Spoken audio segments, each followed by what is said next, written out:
Hi, my name's Derek and I'd like to welcome you here on behalf of Priority Management Brisbane. The purpose of this video capture is to walk you through the journey, which is our Microsoft Project Fundamentals one-day workshop, and I'm going to do that just using one Word document, a couple of PowerPoint slides, and then we'll use Microsoft Project itself in the screenshot. Okay, so I'm just going to go to an extract from one of our flyers for this project and explain the one-day Microsoft Project Fundamentals. Basically, the target audience for that is extremely wide on the basis of we literally take people who may have installed the software on their computer today and then walk through our door, right the way through to very long-term users, perhaps project managers be using the software for many years, but often self-taught. And so the idea is to have people walk out at the end of the one-day workshop fully competent, knowing how to use the project to its full potential. And there's a lot of things that are often missed by self-taught users. The journey that we'll take will include these 9 units. So we'll start at Unit 1, obviously, creating a blank screen and creating a new project, and then going through all the different steps right the way through to Unit 9 there, where you can see baseline analysis of our project. So I'll just go over to project itself, and I'm actually just going to open up in one of Microsoft's templates here. We've got a template here called Office Move, and the purpose is that just explain at the beginning of the day, we sort of don't assume anything or assume that people know things, and particularly for new users as well, what we'll do is we'll go through and do a familiarisation of some of the buttons that are not in the Microsoft suite. So obviously we won't be visiting things that are in Microsoft Word, Excel, etc., but we're looking at these different ones that are available in projects, such as the linking, unlink and splitting, doing bulk information, task information changes, and things like outdent and indent and show. When we've done that, we'll be making sure that people understand the different views that are available to them, how to modify these, inserting columns, hiding columns, coming through. You may be aware that Microsoft, when it first presents to you, it comes in at the Gantt chart entry view. This is this view that we're looking at, and we'll be making sure that people understand they can navigate their way through to different views, such as the cost view. Just go in there again and come down to, for instance, schedule, and knowing that Gantt chart entry is the home base and being able to find their way back there, of course. We'll take them for a little bit of a tour through the different buttons down the side that we've got here. Looking at our calendar, network diagram, task usage, resource sheets, and understanding that there are also a number of views that are available. If I just go into more views here, and understanding there are a large number of other views that are available, may not be in our icon buttons, such as the detailed Gantt, and being able to come in and also modify these views to suit your needs at the coalface. Once we've finished our Cook's tour, what we'll do is we'll go across and we'll come into that blank screen. Before we start entering tasks, we'll set up our calendars. So we'll be looking at base calendars, project calendars, task calendars, and resource calendars, and we'll be setting up our calendars for the project.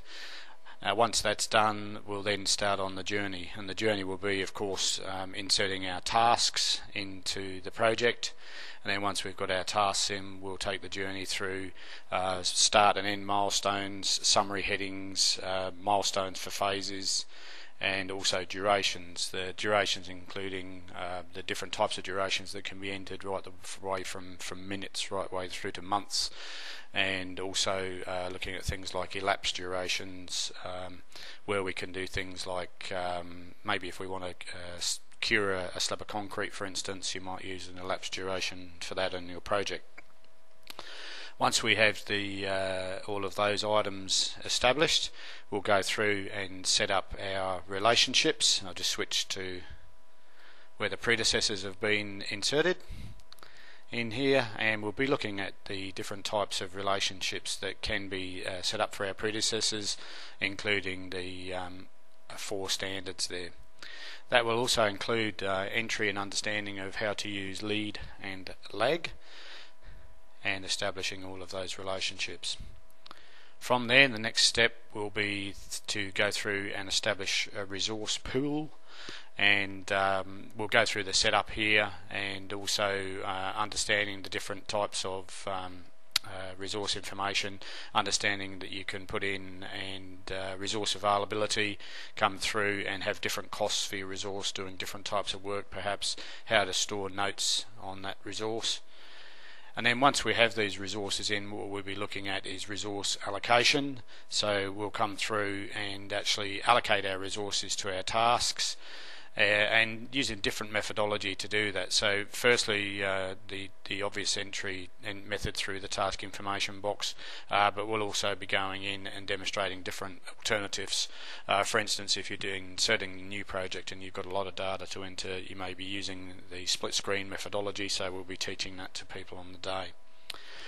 Once we've established our pool and assigned our resources to our tasks, we'll be coming through and purposefully setting some over allocations. So here you can see in red the boilermaker and the labourer are over allocated, and then we'll be showing people how to go and find those over allocations and then level the resources. Journey continues on past there. As we enter the final stages of the day, we'll be looking at setting up constraints and deadlines. So here things like must start on, must finish on constraints, and start no earlier, etc. And then also deadlines here, using indicators for deadlines on the project, and so that the project can be monitored. The final stages of the day will be to save a baseline, and so to make sure people know how to save the baseline as represented there underneath the in the black bars. You can see here also obviously that we'll be visiting the critical path and making sure people know how to view and utilise the critical path information. And then finally there we'll making some adjustments whereby we'll put in some delays, and so that people understand how to utilise not only Gantt chart view of baseline methodology, but also how to go in and insert different columns in the views to look at the data and can do comparisons between baseline and actuals. So that journey basically just bring you back to the flyer and just run through here, just explaining that this journey that we'll be taking will be for the day, we'll be understanding and navigating the tables and views and how to adjust all those, setting up our calendars, entering working, non-working times, etc.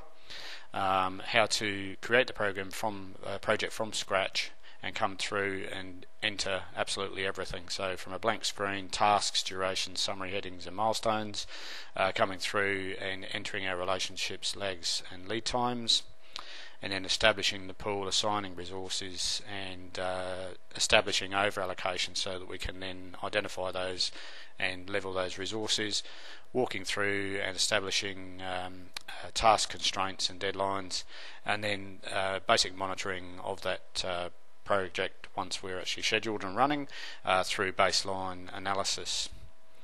I'd like to thank you for viewing this video today, and just remind you that if you'd like to join us on the program, all you need to do is go through our website and grab our contact details, and obviously if you have any further questions, we'd love to address them. I'd like to thank you very much indeed for your time today.